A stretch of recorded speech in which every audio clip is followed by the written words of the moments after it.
Bonjour à tous, c'est Valentin. On se retrouve pour une nouvelle vidéo derrière l'étau, avec cette fois-ci une mouche qui va vous aider à pêcher efficacement dans peu d'eau et à bien prospecter sur une période où moi j'affectionne à aller traquer le carnassier, c'est l'automne.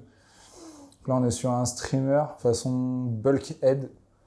C'est un montage inversé qui va pousser beaucoup d'eau, qui va vous permettre de pêcher juste sous la surface.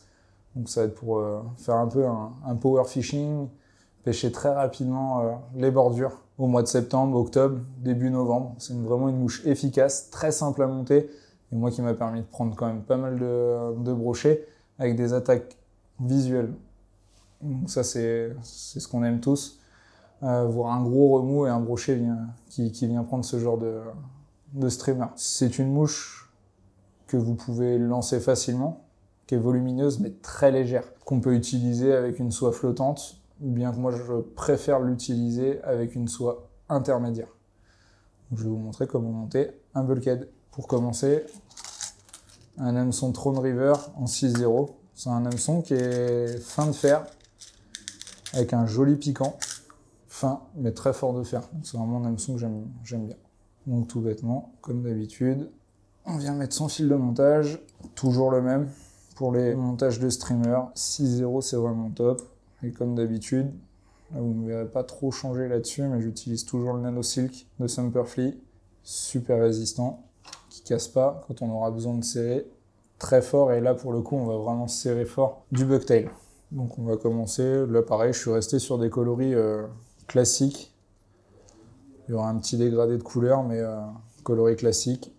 Une base de blanc et du chartreux. Donc là, on va utiliser pas mal de bucktail pour cette mouche, plus que sur d'autres streamers, parce qu'on veut une mouche légère, avec du volume, et qui pêche sous la surface. Donc c'est un streamer qui va évoluer entre 10-15 cm sous la surface, sur les premiers mètres après le lancer, et qui va pouvoir descendre sur 1 mètre maximum de profondeur. Donc ça c'est top.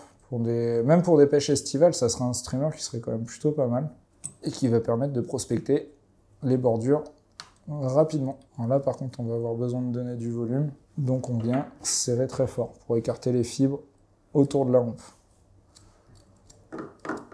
Alors pareil, on veut, comme d'habitude, que ça soit des mouches qui résistent aux dents du brochet. On n'est pas sur de la pêche de perche ou d'autres carnassiers, donc on n'hésite pas, on renforce.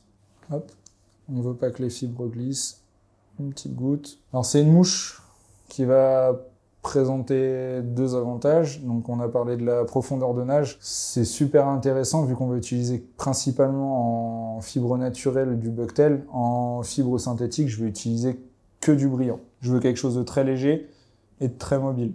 On va utiliser du flash à bout. Alors moi, j'aime beaucoup utiliser sur nos eaux bretonnes des couleurs dorées. Ça marche pas mal. Le cuivre, le orange, ça marche très bien aussi. J'ai un petit coup de cœur aussi pour les coloris pearl. Donc, tout ce qui est perle, ça rend vraiment bien dans l'eau. Même si l'eau elle est un peu piquée, ça va juste faire les petits flashs lumineux qu'on désire. Hop. Donc là, on a mis un flash à bout classique. Après, je vais mettre ce qu'on appelle un lateral squall. Et c'est un flash à bout qui est un peu irisé. Ça va envoyer d'autres signaux lumineux dans l'eau. C'est une bonne imitation de petites écailles de poissons. Donc, l'intérêt d'utiliser différents brillants, ça va être de varier ces flashs dans l'eau.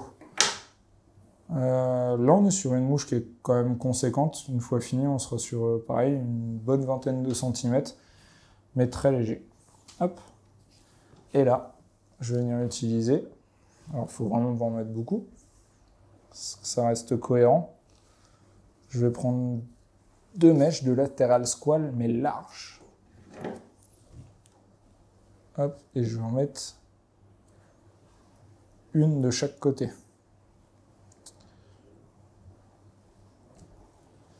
On a besoin d'avoir une mouche très mobile dans l'eau, qui va rester un peu suspending, il ne faut pas qu'elle plonge. mais en même temps, on veut qu'elle pousse de l'eau. Donc pour ceux qui pêchent aussi hauler, on va un peu avoir la même vibration qu'une Nurace, par exemple. C'est-à-dire pousser de l'eau, que ça soit à la tirée et à la pose. On parlait de la période à laquelle on peut l'utiliser. Donc le printemps, l'été et l'automne. Début, fin de journée, c'est toujours intéressant. C'est une mouche qui m'a permis aussi de pêcher dans des eaux froides. Étonnamment, c'est une mouche qui marche très bien l'hiver sur des zones où il y a des fois peu d'eau, abritée du vent, où on va trouver une température d'eau un peu plus importante. Et sa taille fait qu'elle passe bien sur le brochet. Pour ajouter un peu de mobilité et de couleur, je viens utiliser du saddle de coque. Donc là, on est chez Airline qui propose ce joli sel de coque chartreux. Il existe d'autres couleurs, du jaune, du rouge, du orange. Donc ce qui, comme ça, pourra vous permettre de varier les montages et de faire des bulkheads de plusieurs couleurs. Je vous l'ai fait blanc. Et une autre couleur que la base blanche, c'est le noir, qui va créer un gros contraste dans l'eau et qui est assez efficace. Donc là, on essaye de sélectionner des plumes de la même longueur et puis de la même épaisseur. Et pareil, on vient les mettre à chaque extrémité. On pourra en ajouter d'autres, on pourrait mettre aussi un peu de marabout, par exemple. Moi, j'aime bien garder ces plumes de coque là qui sont très longues et très mobiles, et qui sont ici utilisables sur vos montages truites. Vous avez quand même une grande quantité de longueurs différentes, des très longues, des plus courtes et larges, et des plus petites qu'on a ici. Donc on peut avoir vraiment une grosse quantité de plumes à utiliser pour différents montages. Donc là, la queue est faite. Hop, on va avoir quelque chose de long et mobile. On m'a posé beaucoup la question à savoir de rajouter certains hameçons chance sur des mouches très longues. Sur ce type de mouche, c'est absolument pas nécessaire. On a tellement une faible densité que quand on se fait happer par un brochet, il n'y a aucun risque. Cette partie-là, elle est vite aspirée. Je l'ai vu sur d'autres espèces de poissons notamment. Parce que on peut et on pêche le brochet, mais on sélectionne pas toujours l'espèce. Il m'est arrivé de faire des très grosses perches, c'est quand même très rare, mais ça arrive. Pas de souci non plus, en général c'est vite aspiré, la faible densité fait que ça se retrouve quand même bien happé dans la bouche des prédateurs. Hop. Donc là, on veut donner du volume encore une fois. Comme je vous l'ai dit, vous verrez beaucoup de mouches avec du volume. Donc on vient monter son bucktail, au contraire de la première étape, en inversé. Ça, je me répète un petit peu dans chaque vidéo, mais c'est vraiment quelque chose qui me fait prendre du poisson efficacement. Et pareil, peu importe la saison. Hop.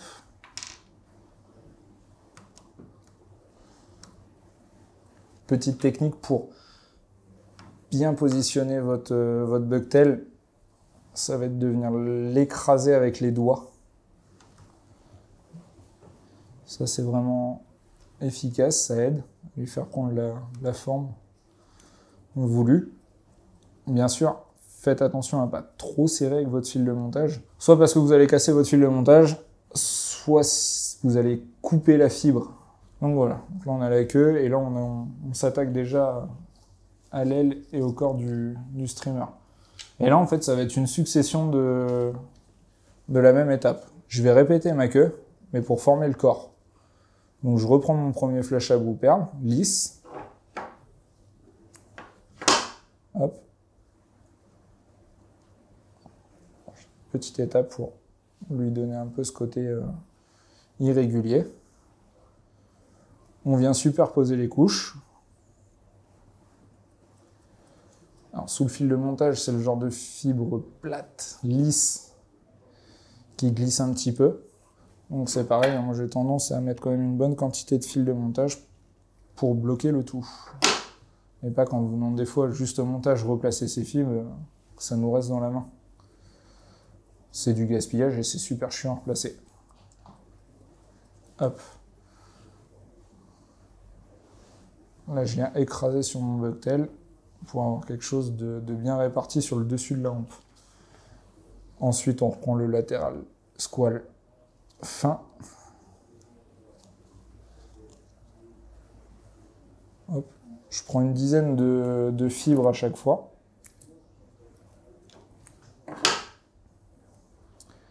Et pareil, celle-là, je la replace sur le dessus. Les premiers tours, on ne serre pas. Et plus on vient enrouler, plus on serre en même temps. Là, vous ne voyez pas forcément quand je tourne vite. Mais en réalité, j'augmente la tension sur mon fil de montage. Je reprends 2 bandes de latéral squal épais. Celui-là, je le positionne rarement sur le dessus. Le but étant d'envoyer des signaux lumineux sur les côtés. Hop. Et à la limite, le petit surplus, là, cette fois-ci, au lieu de le couper, je vais venir le rabattre vers le bas.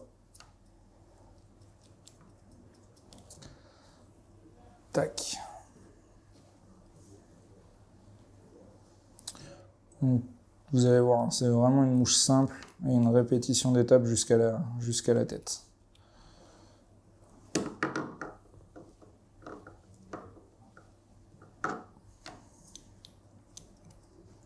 Sur les mouches que je vous présente, j'ai rien inventé, hein. On est sur des modèles qui sont quand même assez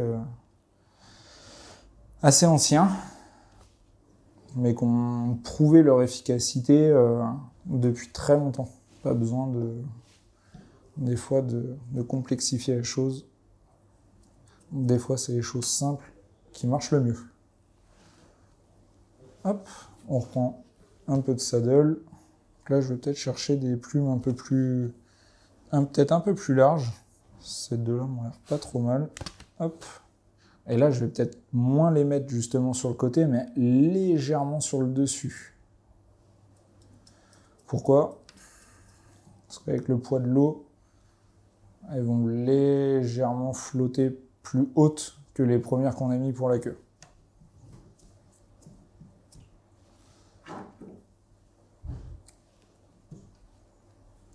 Donc là, limite, je les place sur le dessus et je les croise pour qu'une parte à droite et l'autre parte à gauche. Créer des petites vibrations dans l'eau. Ce qu'on dit, hein, mais ce qu'on recherche à la mouche, c'est ce côté planant dans l'eau. Pour moi, il n'y a pas photo. Si certaines journées, j'ai su prendre du poisson en pêchant avec des personnes qui pêchaient au leurre, c'était avant tout, je pense, parce qu'on pêchait plus lentement et qu'on avait ce côté planant, très mobile, sans la moindre animation. Il est vrai qu'il y a des journées où c'est le leurre qui a fait la différence, parce que les poissons voulaient peut-être quelque chose d'un peu plus agressif, qui claque plus dans l'eau. Mais maintenant, dans le montage, il existe tellement de variétés de matériaux synthétiques. Avec l'explosion du synthétique, on se rend compte que à la mouche, on arrive à faire des streamers avec des vibrations qui vont vraiment se rapprocher du leurre.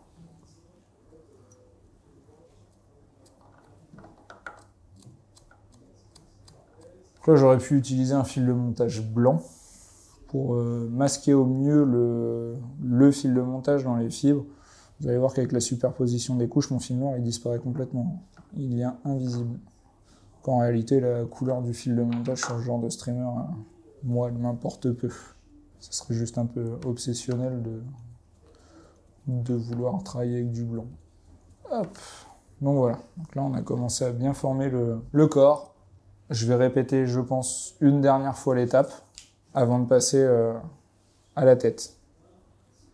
Donc là, on vient de finir la 3e étape consécutive, où on a mis les mêmes fibres à chaque fois. Donc maintenant, on va passer à l'étape vraiment finale, la tête. Du coup, là, on va changer du bucktail blanc, on va passer sur un bucktail chartreux. Alors, encore une fois, hein, là, moi, je fais avec ces coloris-là. C'est des coloris qui m'ont plutôt bien réussi, mais comme d'autres aussi, parce que moi je vais pas vous mentir, mais cette mouche, je l'ai dans un peu toutes les couleurs dans mes boîtes. Il y a une petite chose que je vous ai pas dit non plus, mais qui peut être fait au début de l'étape de montage, c'est venir y fixer un petit rattle sur la hampe, histoire d'avoir un petit clic-clic dans le lot à chaque tirée. Ça marche pas mal. Après, là, je vous l'ai fait en silencieux, parce que ce qu'on recherche aussi, certaines fois, et sur certains plans d'eau, certains milieux publics, ça va être cette discrétion. Donc là, pour former la tête, bucktail, inversé, toujours. On cherche à donner du volume et à recouvrir la hampe avec une seule petite touffe de bucktail. Si on vient commencer à mettre dessus, sur les côtés, en dessous, on va alourdir. En inversé, ça vous permet de recouvrir la hampe sur toute la face. Donc là, on est pas mal. Donc là, pareil, on cherche à avoir quelque chose de très volumineux qui va vraiment pousser de l'eau avec beaucoup d'angles. Par contre, il faut que ça soit solide. Donc hop, la petite pince magique, un petit point de colle. Alors pourquoi j'utilise le Zap-A-Gap? Parce que le pinceau est vraiment très pratique. Ça existe aussi sous d'autres marques. C'est surtout parce qu'on a une prise rapide et qu'elle ne vient pas brûler certaines fibres. Certaines cyano étant tellement fortes, elles viennent décolorer et attaquer les fibres. Celle-là est suffisamment forte, mais pas trop, pour pas venir attaquer la fibre. On attend quand même que ça prenne bien.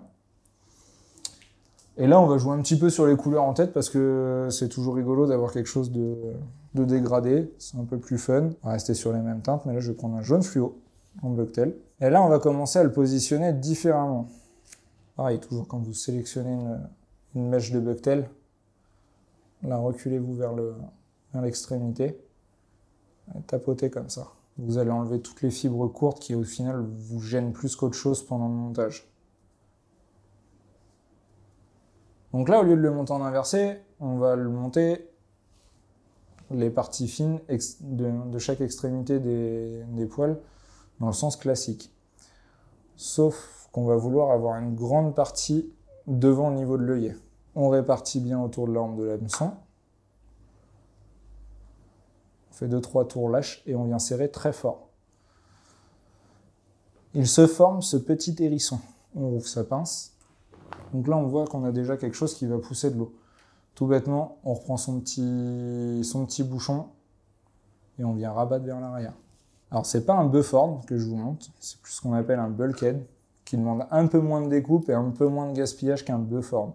Il va vous demander un peu moins de bucktail. L'avantage de ce montage, c'est qu'on va laisser un petit peu de place au niveau de l'œillet.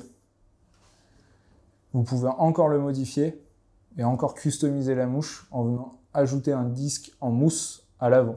Percé, vous le glissez dans l'œillet. Donc vous percez un petit trou central à un disque en foam par exemple et vous venez le caler devant. Et là vous allez avoir un streamer qui va pousser encore plus d'eau. Donc vous avez une mouche que vous pouvez vraiment transformer à souhait et en faire quelque chose de polyvalent. Donc là on regarde, vous voyez, bon ça y est, on est déjà sur quelque chose d'assez régulier autour. Pas besoin d'ajouter du jeu. Pour moi, je n'y vois aucun intérêt sur ces pêches rapides, subsurface. Là, clairement, j'ai tellement pêché avec ce modèle ou sur des bœufs-formes classiques, sans y mettre des yeux, ça m'a toujours fait prendre du poisson. Donc, aucun intérêt à en mettre. On vient terminer. Un dernier petit point de colle. Et là, votre mouche est terminée. Donc voilà, on a une mouche qui peut être aussi customisée d'une autre façon. On pourrait lui apporter une vibration différente. On peut très bien lui mettre une wiggle, comme je vous ai montré dans d'autres vidéos. Le petit disque en foam à l'avant. Alors là, on va vraiment pousser de l'eau, type une Miuras bien connue des pêcheurs au leurre.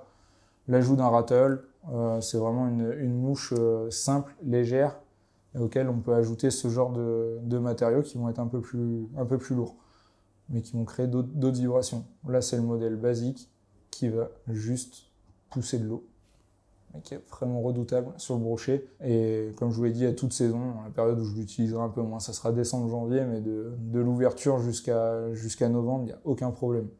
C'est vraiment une mouche redoutable, qui a été conçue à la base pour pêcher le musky aux États-Unis, mais qui s'adapte très très bien sur le brochet en Europe. Donc j'ai Comme d'habitude, hâte de voir vos petites créations.